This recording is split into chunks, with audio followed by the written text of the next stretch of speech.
Hello and welcome to ScanToday's Let's Talk AI podcast, where you can hear from AI researchers about what's actually going on with AI and what is just clickbait headlines. I am Andrey Kurenkov, a third-year PhD student at the Stanford Vision and Learning Lab, and I focus mostly on learning algorithms for robotic manipulation in my research. And with me is my co-host. I'm Sharon, a third-year PhD student in the machine learning group working with Andrey. I do research on generative models, improving generalization of neural networks, and applying machine learning to tackling the climate crisis. And as usual, we are going to chat about last week's major AI news stories in this episode. And this week we have quite a few stories with a few different themes to get into, so we're just going to dive straight in. Our first theme is discussing AI in the context of 2020, this very unusual and unenjoyable year, with our first article being titled AI is Struggling to Adjust to 2020 from TechCrunch. And this article basically is making a point that as things shifted so radically this year, so we all started wearing masks, a lot of us started working from home with kids in the background and things like that. In general, a lot of things changed. And it turns out that the way we do AI now has trouble keeping up. So while we as people can sort of understand all this stuff really easily, in a few ways, current AI fails to keep up. In particular, let's say with facial recognition, there are difficulties adjusting to having masks, or with classification of scenes. Some AI can say that there's a play going on if there's children in the background, even if it's actually an image of someone working at home. So a good kind of overview article pointing out that AI is a little bit fickle and not as adjustable, maybe, as we are. Sharon, do you have any thoughts on this? Do you have any other examples of how AI maybe is having trouble keeping up? Yeah, one interesting thing from the article is that faces are often detected as two faces. One is just the top half of the face, and the other is the whole face with the mask on. And I find that kind of interesting. And also kind of, there's also a bit of a concern based on this, and that's to create robust data sets that are not biased. And I think now that we know that our existing data sets are maybe a little bit biased, at least a little bit biased, maybe our new data sets can be less biased and that we can upgrade a little bit more. However, I think it's a really challenging time to upgrade these data sets, since the article notes that photographers or people in general may have limited access to communities other than their own and are unable to actually diversify their subjects.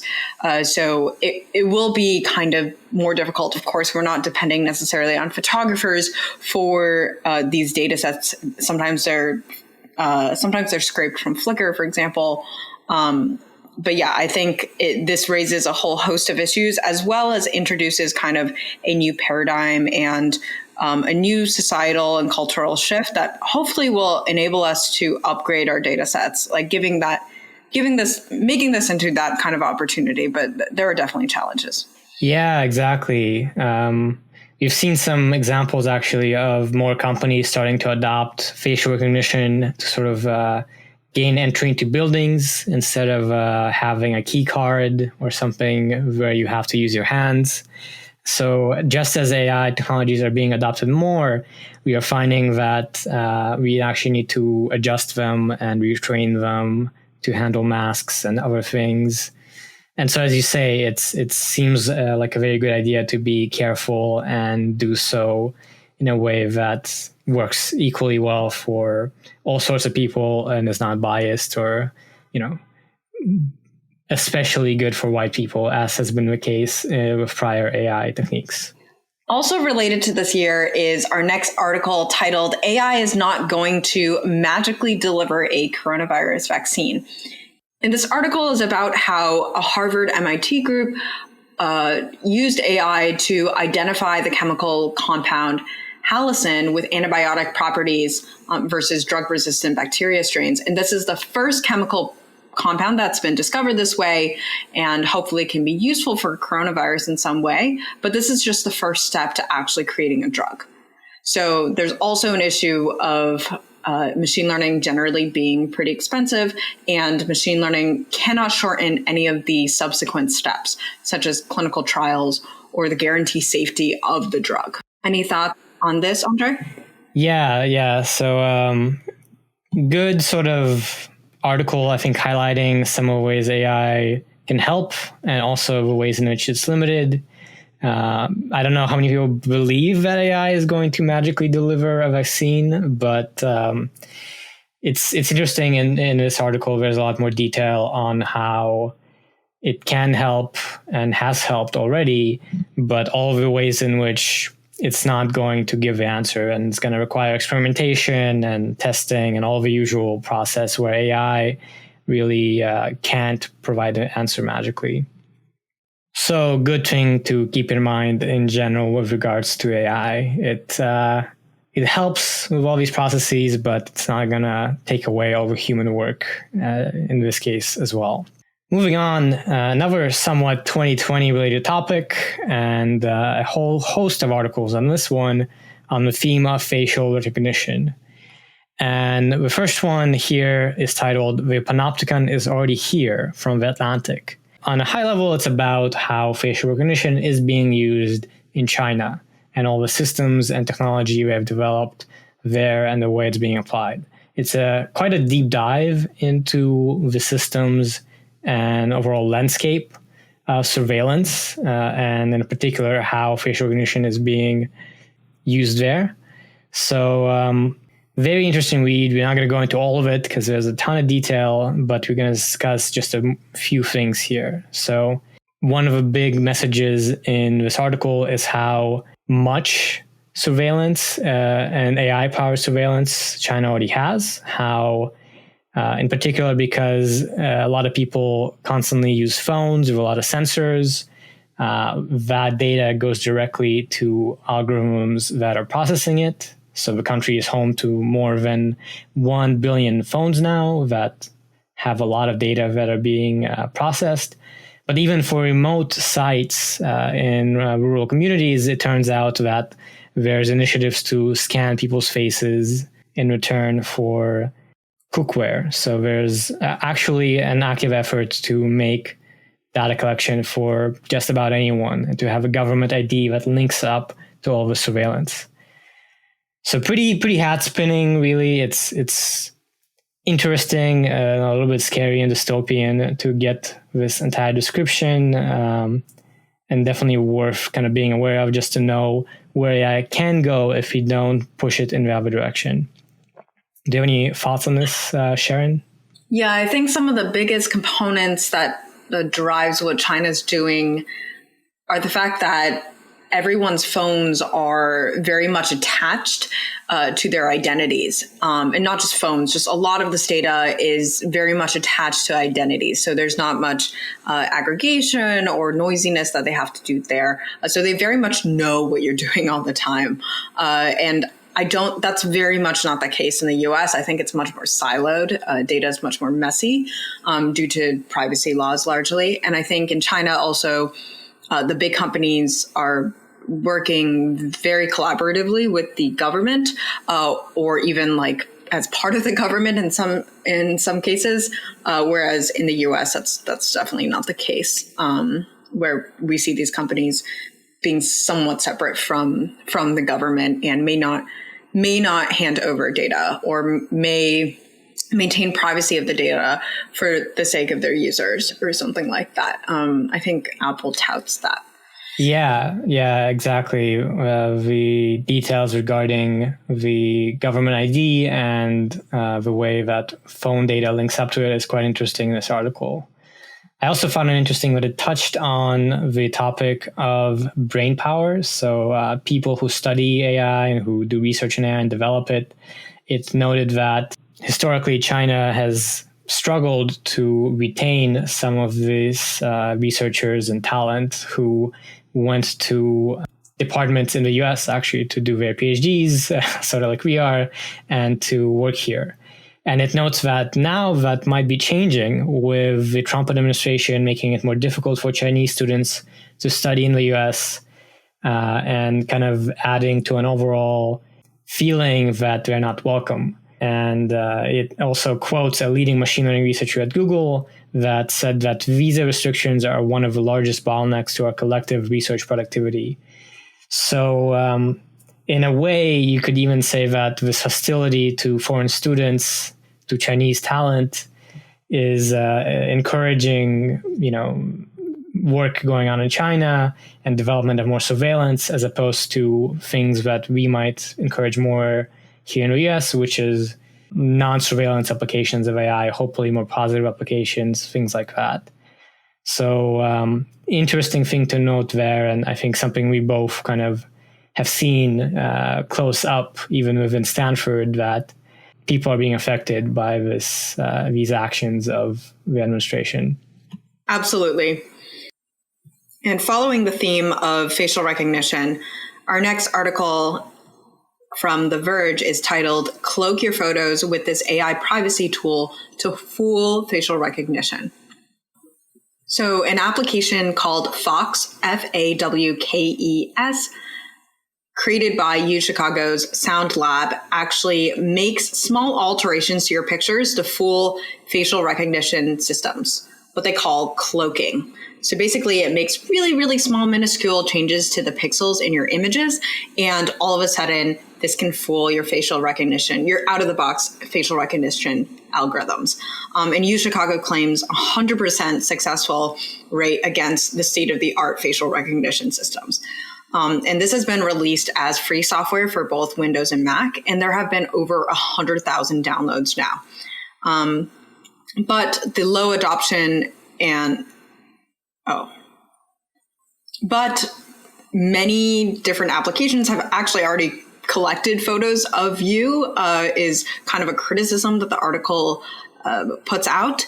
And I guess this could largely just help with cloaking future images you do put out online. Yeah, I think the criticism here is that, right now there's already so many labeled images, and even 100,000 downloads is not that much, considering how many people are using smartphones and taking selfies, etc.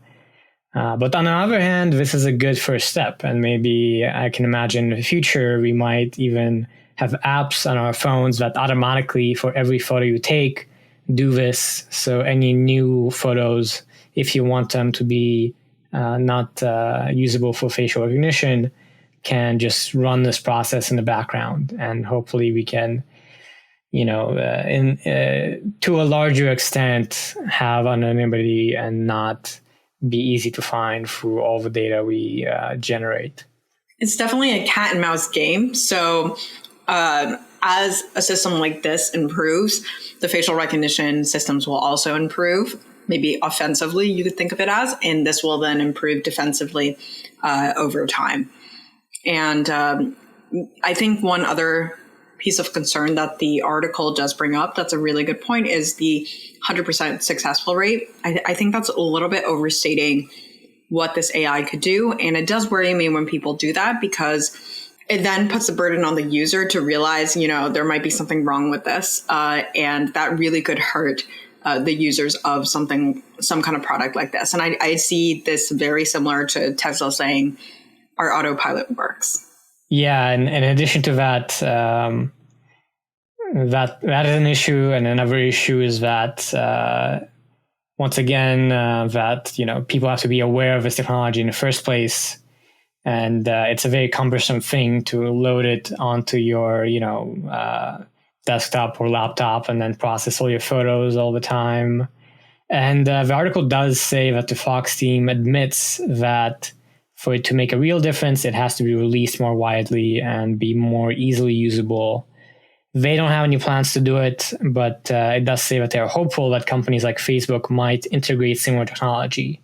So hopefully, maybe one day we'll have a little setting box that says anonymize my photos automatically instead of having it be done. Certainly, I think a larger group than just a research team needs to take it on for something like this to be viable.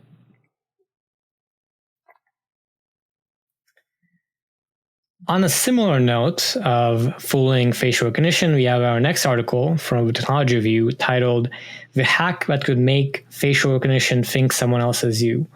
And it's, kind of similar in flavor here. The idea is you can change an image that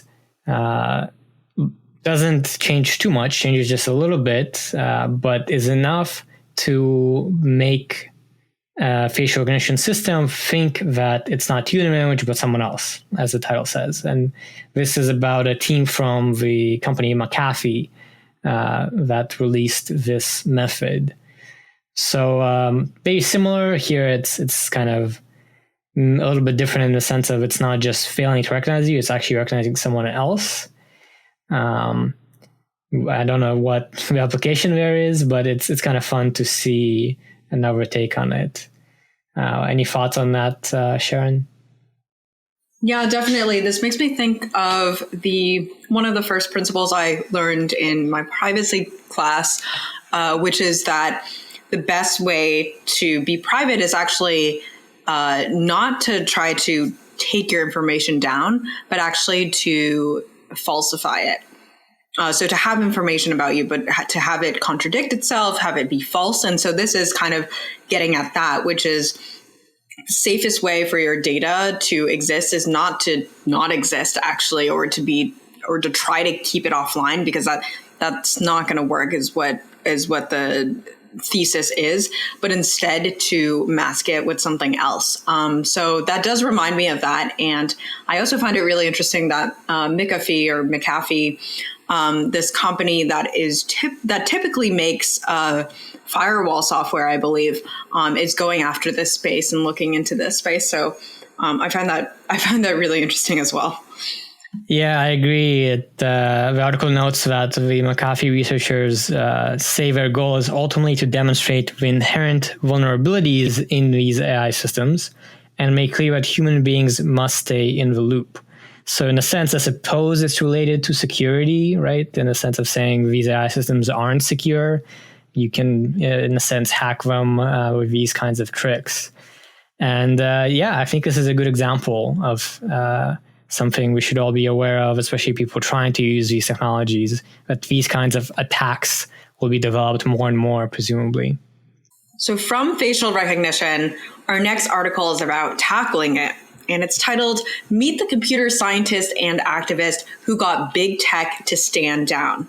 Joy Buolamwini published studies on gender and race disparities in facial recognition. And this has laid the groundwork for the recent moratoriums and the stop of selling facial recognition by Amazon, Microsoft, IBM, etc. And Joy has founded the Algorithmic Justice League, which is a nonprofit organization building on all of this work that she had started. And now there's a much larger team behind this force. Indeed, yeah. We've mentioned the Algorithmic Justice League here and there in discussing facial recognition. And that's because this work on gender shades and other projects have really made clear the limitations and problems with facial recognition. And this, in some sense, was pretty seminal work to make clear that even products that are, live and usable from Amazon and IBM and Microsoft are really deeply flawed in ways that were, pretty shocking almost. So very impactful work, and it's very cool to see it getting more recognition in these kinds of press pieces. And the article also notes that the organization is now launching its most ambitious, maybe initiative yet, the Algorithmic Vulnerability Bounty Project, which is a set of tools that will help people report biases and harms caused by AI, similar to sort of bug bounty programs used to find security flaws in software. First time for me hearing about this Algorithmic Vulnerability Bounty Project, and the idea of having these sort of bug bounties and allowing people to report harms and biases from various people seems pretty intuitive and like something that's needed right now as AI gets deployed more and more. What do you think about this new initiative, Sharon?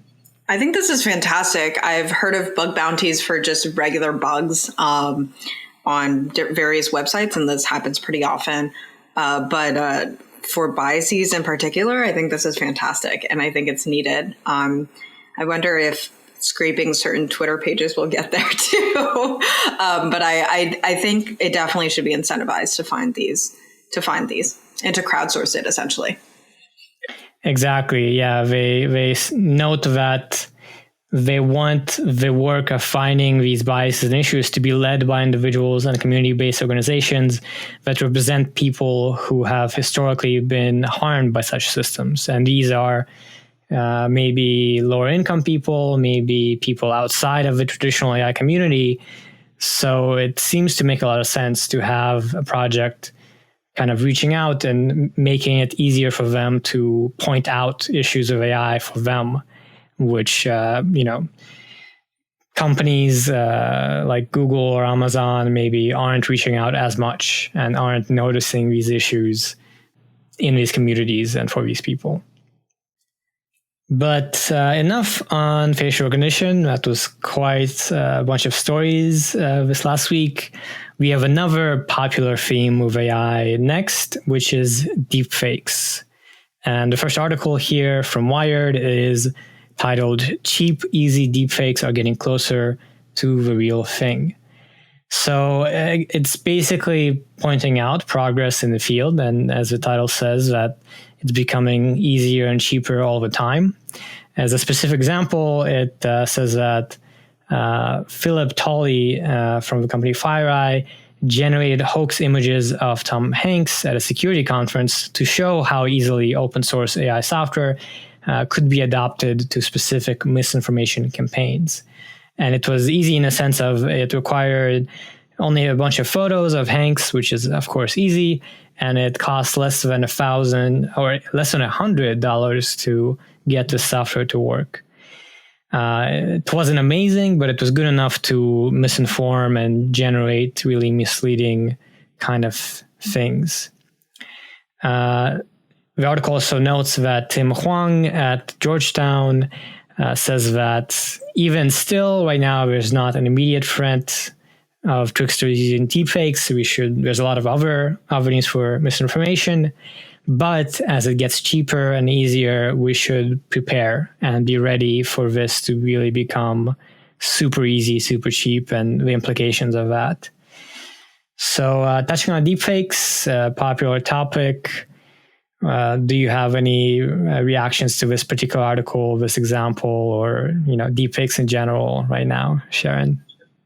I'm not surprised is basically what it is, except for maybe the $100. I didn't realize cloud compute was that cheap right now, but I can imagine what they're using for the technology there. This is concerning, and I guess we're all eyeing the election, where this is probably where it's most concerning for the U.S. Right now. Yeah. I guess it's just a developing situation. We've been aware of this stuff for a while, and so far it seems like there hasn't been really a catastrophic case of misinformation. But there have been some examples, and there's a sort of a feeling of like, is it going to happen at some point that someone is going to really use it for something major? I guess we'll see. Interestingly, this article does note that Tim Huang offered a report published last month that looked at the problem and says that it doesn't present an acute and imminent threat, but that we do need to be prepared for it. And it noted that we could get prepared by having corporate and academic labs create deepfake zoos that collect examples and basically collect all the possible ways of making deepfakes on the cheap so that we can detect them and be ready. Absolutely. And related to deepfake images, our next article is about deepfake text. Another article from Wired, it's titled, "AI-generated text is the scariest deepfake of all." So GPT-3, the recent model that's come out for AI-generated text, has been able to produce shockingly human-sounding text. Deepfakes are bad, but can sort of be detected. Basically, we're trying to get better at it, and especially from that repository that FireEye wants to put together, it can be maybe detected from these artifacts that are present in these images. But there's nothing to really compare with or fact-checked against when it's text. It's much, much harder. It's much, much harder to find these little oddities, little artifacts in the images, in the pixels themselves. So increasing people's awareness of various oddities or various aspects of text, of AI-generated text, will make it possible to identify not only fake images and video, but hopefully also synthetic text. The article notes that synthetic text is especially concerning because you can generate a very high volume of it. And this kind of floods the gates with the ability to subtly warp the information landscape. Right. Yeah. So I guess the point of the article is basically that deepfakes are scary. Maybe you've heard of video deepfakes and seen, audio deepfakes, which kind of are impressive. But if you think about it, text deepfakes, really, human-seeming text generated by things like GPT-3 might be the scariest of them all, which is a little bit maybe alarmist, but the article does seem to make some good points, I think. I definitely read somewhere that what GPT-3 outputs, it's kind of just 95% of what you say is probably similar to what it outputs. So yeah, so it might be pretty difficult to detect the text if the text is using very common words and phrasing, which is what GPT-3 would be doing. Yeah. On the other hand, actually, we just put out a new brief on Sky today. So I helped write a little article discussing GPT-3 with some other researchers that we titled GPT-3 an AI breakthrough, but not coming for your job. Basically making a point that GPT-3 still has a bunch of limitations. Although it can make sort of things that seem plausible at a high level, like you can read the text, and if you're not looking for it, it can seem like a human might have written it. But for anything sort of complex, anything really substantial, you will start to realize that, there's no real thought behind kind of a bigger message. There's no consistency. Things start breaking down in a way that you can kind of learn to be aware of. So, hard to see how dangerous or scary this deepfake really is, but just another kind of instance of something to think about and prepare for and perhaps understand how we should react to it. Definitely. And I would say that actually OpenAI's CEO actually agrees with this, which brings us to our last article on Medium. As its GPT-3 model wows the world, OpenAI CEO suggests, quote, the hype is way too much. So people are doing lots of different things with GPT-3, but many other folks are not very impressed. So GPT-3 can write a lot of code, respond to essays, maybe not as substantively as a human. But the warning is to not overhype this. And even Sam Altman, who's the OpenAI CEO, warns against this overhyping. And I think this is very much in line with the Skynet Today article. Exactly. Yeah, this was a little article to sort of highlight the tweet from Sam Altman, and I think it reads, AI is going to change the world, but GPT-3 is just a very early glimpse. We have a lot to figure out still. So again, good reminder that there were very impressive demonstrations with GPT-3, and it's often the case that you get pretty impressive demos with AI, but then you really have to dig in and realize that not to extrapolate from this demo to something more human-like. There are a lot of limits and a lot of ways in which the system is not capable of things that we are. And that's going to be the case for a while until many of the challenges that are remaining will be sorted out. And with that, thank you so much for listening to this week's episode of Skynet Today's Let's Talk AI podcast.